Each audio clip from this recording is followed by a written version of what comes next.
Saludos, mi nombre es Miguel Useche, soy profesor de sistemas operativos y también desarrollador web. Y en este canal, bueno, saben que enseño sobre sistemas operativos.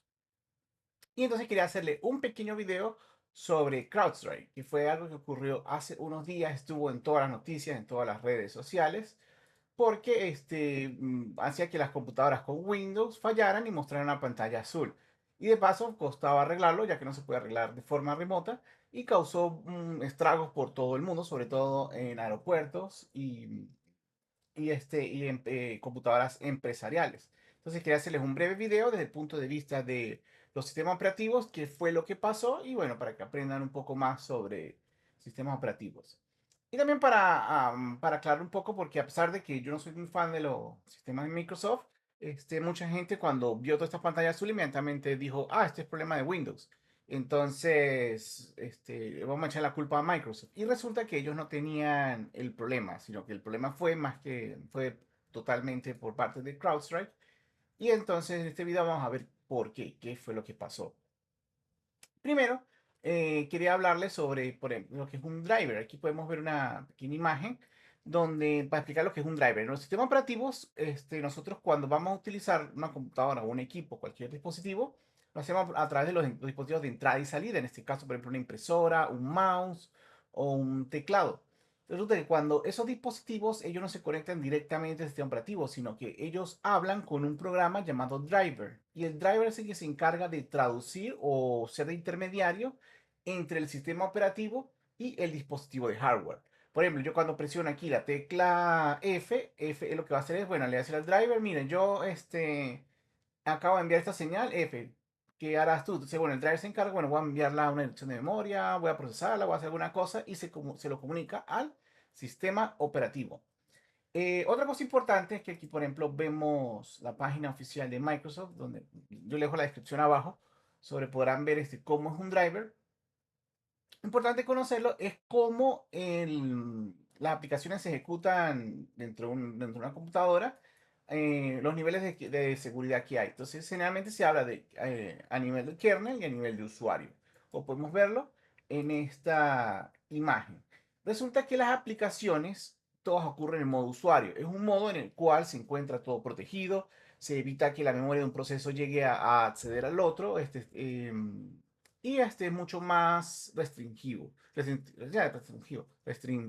Bueno, es un nivel mucho más seguro, más restricto. Mientras que los drivers se ejecutan al mismo nivel que un kernel, por ejemplo, que un Linux o el kernel de Windows, y se ejecuta el modo de kernel. El modo de kernel es un modo donde se tiene acceso a todo el hardware, a todas las direcciones de memoria, y lo cual puede ser muy peligroso para una aplicación cualquiera. Imagínense, usted ejecuta una aplicación cualquiera y tuviese acceso a toda su computadora. No. Por eso es que solamente se le permite al kernel y el kernel a su vez a ciertos programas, entre ellos los drivers, que permitan ejecutarse de este modo. Ahora, los drivers necesitan este acceso porque necesitan acceder al hardware de su hardware correspondiente. Se necesitan ejecutarse en ese modo. En el caso de Linux, muchos dispositivos o muchos drivers, Linux Torvald los recomienda enviarlos al modo usuario. Es decir, lo mejor que se puede hacer es utilizar lo esencial a nivel de modo de kernel y luego del modo de usuario vas leyendo esa información de una manera segura y la procesas. ¿Por qué? Porque resulta que el modo usuario, al ser más restrictivo y más protegido, cuando ocurre una falla grave o un problema, hay rutinas que puedes a ejecutarlas para que rutinas del sistema operativo que puede ejecutarla para recuperar esa aplicación o continuar con el proceso.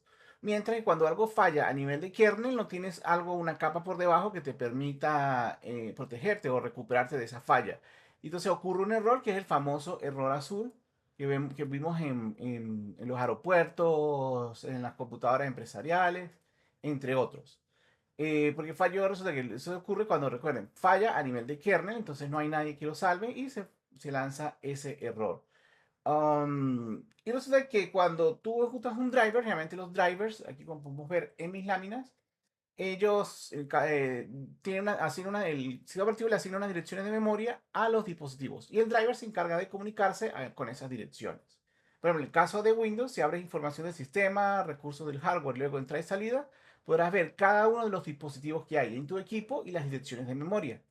En el caso de Linux también, si haces un cat a proc IO ports, vas a ver todas las direcciones de memoria y sus respectivos dispositivos. Recuerden que, por ejemplo, a veces en caso de una laptop o de una portátil, los dispositivos no solamente son los que están afuera, con los que tú interactúas. Por ejemplo, una antena de Wi-Fi o el chip de Wi-Fi se encuentra dentro de una portátil y por ejemplo, una tablet.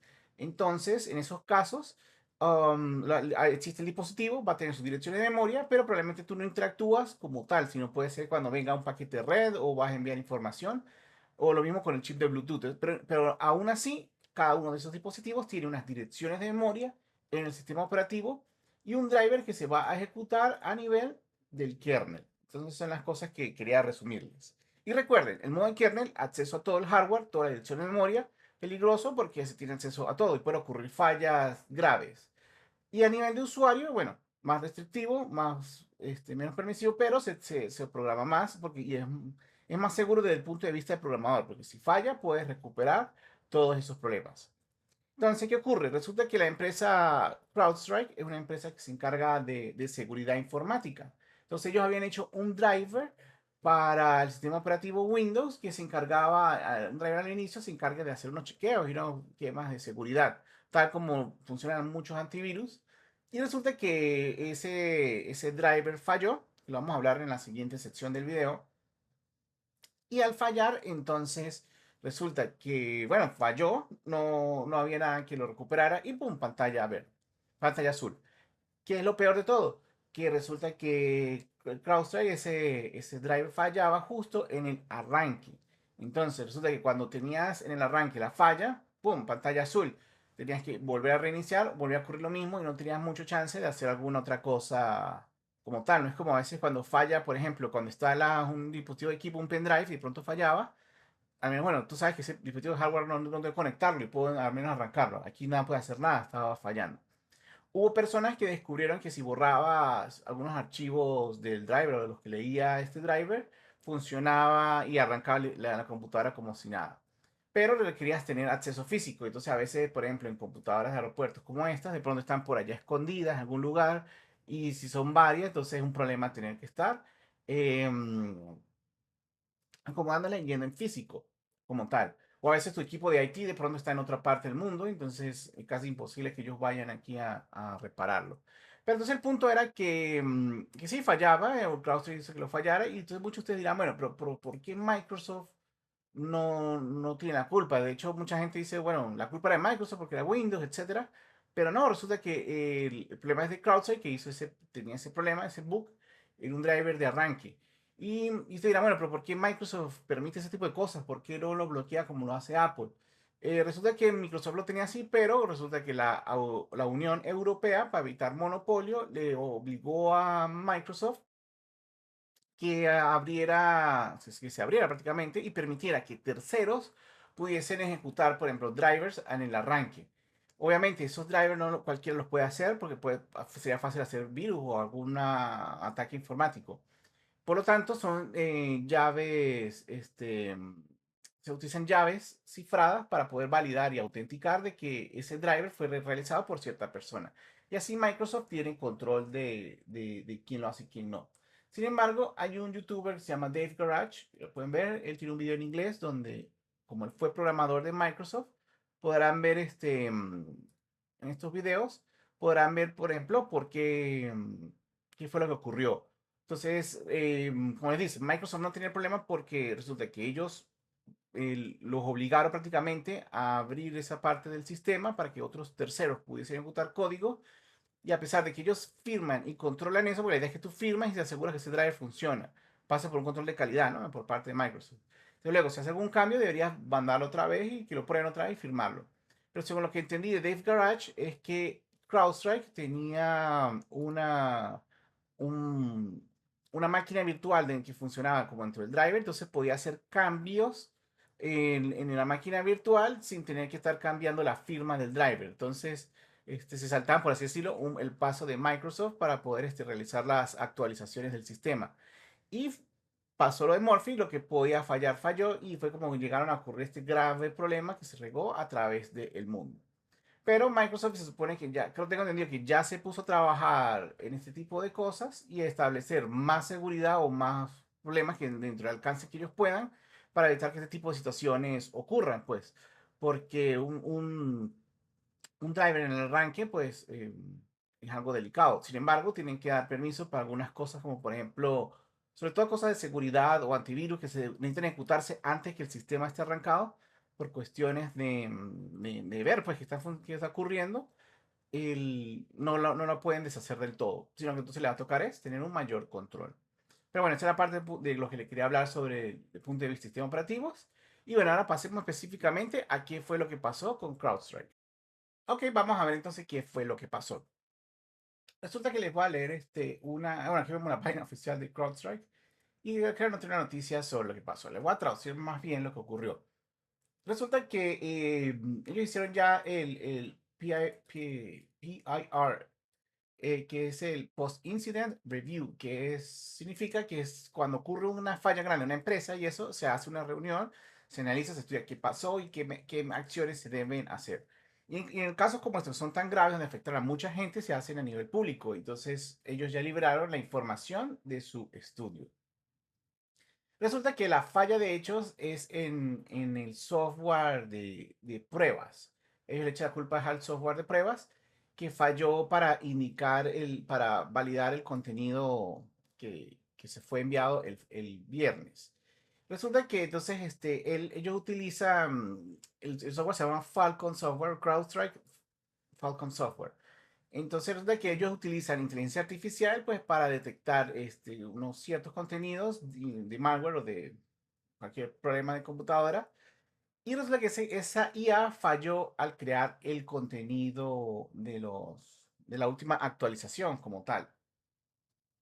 Entonces, CrowdStrike utiliza dos configuraciones. Tiene un sensor de contenido, el cual actualiza el sensor del software de Falcon a nivel del kernel del sistema operativo, que es como el driver como tal, que es el que estábamos hablando en la sección pasada. Y tiene el Rapid Response Content, que es el que se encarga digamos, de darle la información a ese driver de cuáles son los contenidos que son válidos o cuál es digamos, para indicarle que algo es malware y empieza a tomar acciones. Entonces resulta que lo que falló fueron 40 kilobytes, es una cantidad muy pequeña, del contenido del archivo de Rapid Response Content. Es decir, no falló el driver como tal de lo que estamos hablando, sino que falló fue el contenido de lo que había. Y uno de los problemas es que, según ellos, las pruebas fallaron en detectar el contenido. Por aquí dice que el validador del contenido permitió que ese bug, eso pasara atrás de ellos. Ellos dicen que generalmente ellos chequean ese contenido y verifican, pero generalmente no funciona a nivel de software. Es decir, tienes que automatizarlo, asegurarte que el 100% de las veces esté pasando. Entonces, ellos realizan pruebas automatizadas y pruebas manuales de este contenido del sensor, pero parece que lo pasaron de largo durante la prueba justo de esta actualización del Crash. Entonces resulta que cuando el contenido se lo leía el Content Sensor, que es como el driver, fallaba. Y entonces al fallar pues, ocurrió todo lo que vimos anteriormente. Entonces no fue el driver, sino el archivo de contenido de lo que se alimenta esa inteligencia artificial pues, para tomar las decisiones. De hecho, hubo un tweet que se hizo muy famoso porque estaba así, hizo un dump de la memoria o de las instrucciones, donde se veía que el problema era que el CrowdStrike o el driver intentaba leer una dirección que no existe. Era esta dirección 9C. Entonces, cuando intentaba leer esa dirección, fallaba porque no había nada allí. Entonces, muchos programadores de Zen lo que decimos, bueno, pero entonces tú deberías tener validado de que cuando tú pides algo memoria o accedas memoria de algo, tienes que tener validado de que si es null, tomas acciones ante ello. De hecho, en el mismo tweet, aquí si lees el hilo de Zach Borges, aquí puedes ver un ejemplo. Por ejemplo, si tú declaras un objeto, un puntero, y ese puntero está vacío, deberías validarlo. Nada más de que si tengo memoria, el objeto existe, ahí sí yo puedo empezar a leerlo o hacer algunas acciones. Entonces ocurrió tanto, por eso que ocurrió lo que la ley de Murphy. La data estaba dañada, vino con información que no inválida. De hecho, hay unas fuentes que dicen que se le descargó vacío. Luego, entonces, cuando vas a ejecutar el código de programa, nota que el código de programa no validaba que esa información no estuviese.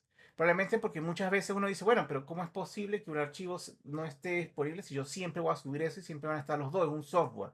Pero no se toman en cuenta de que a veces puede ocurrir fallas del sistema, de que pronto alguien lo borró manualmente, o que ocurrió una mala actualización de otro software y de pronto Microsoft lo borra ese archivo. Entonces tú siempre tienes que tener en cuenta que cuando vayas a leer información de otro lado, asegurarte de que está bien cargada y poder cargarla. Porque si, por ejemplo, CrowdStrike hubiese hecho esto, de pronto validado la información de que si venía vacía, no continúa siendo chequeado o desactivado o lanza una alerta, el problema hubiese sido mucho, mucho menor. Tal vez que el software de CrowdStrike no hubiese funcionado y bueno, hubiesen dejar un tiempo libre para que los hackers atacaran, pero no fue así. Entonces, aquí podemos ver cómo fue todo lo que ocurrió como tal con lo de CrowdStrike. Entonces, para finalizar, quiero decirle que, bueno, ellos se comprometieron, aquí sacaron unas nuevas medidas. CrowdStrike dijo que iba a hacer más pruebas locales, es decir, no lanzar, porque también se la otra, cómo van a lanzar todo eso público, sino lo ideal es que lo lanzaran primero preparan local, luego lo ponen en un entorno más amplio, luego láncenlo solamente a algunos clientes no tan importantes o de pronto bajo unos escenarios y luego sí lo vayan lanzando, no lanzarlo al público como tal. Por eso es que cuando ustedes ven, por ejemplo, Facebook lanza una nueva diseño, ellos no lanzan a todo el mundo una vez, sino lo lanzan primero para un país, luego para un tipo de persona, es decir, a un sector y poco a poco se va expandiendo hasta que todo lo tienen. Ahora lo otro que hicieron fue que van a validar el contenido de las actualizaciones, van a hacer pruebas de estrés y foul injection significa que van a meter data errónea o falsa para saber si el software es capaz de detectarlo y evitar este tipo de problemas en el futuro. Y y mejorar, pues bueno, la prueba, el proceso de pruebas del Rapid Response Content de la IA para que detectar este tipo de problemas, pues, porque si de pronto la IA fallara y hubiesen detectado que el archivo estuviese malo, pues bueno, simplemente ni se hacen deploy, sino simplemente se arregla y se busca y cómo funciona. Entonces, esto era lo pequeño que les quería decir, un video más que todo informativo, más enfocado hacia el área de sistemas operativos, espero que les guste. Si es así, no olviden suscribirse o escribirme, o inclusive seguirme en mi blog. Tengo un blog que se llama skatox.com, Skatox, y ahí tuiteo sobre tecnología, videojuegos y mucho más. Así que saludos y espero que les guste. Hasta luego.